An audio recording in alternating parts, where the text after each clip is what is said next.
Le micro-trottoir avec Chris Paternassemian. Êtes-vous capable de risquer votre vie pour votre métier?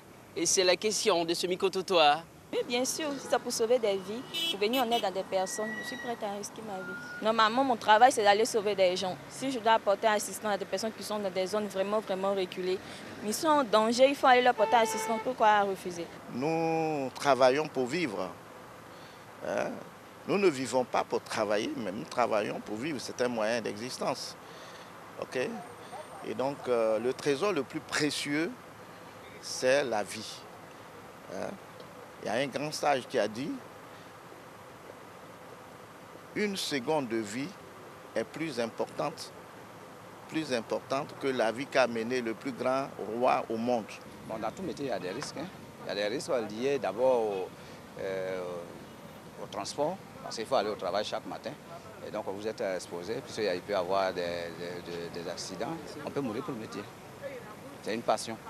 Quand vous ne faites pas le travail avec passion, ce travail-là, ce n'est pas la peine de le faire. Voilà, quelque part, il faut mettre du sien. Il faut travailler avec passion. Et nous, notre métier que nous faisons, nous l'avons choisi avec passion. Quand on fait un métier, on aime d'abord le métier.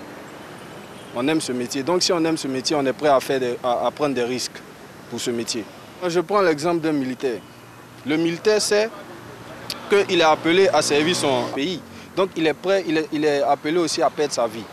Parce qu'avant de prendre fonction, il prête serment. J'aimerais être gendarme. Je suis capable de perdre ma vie pour l'amour que j'ai pour ce métier.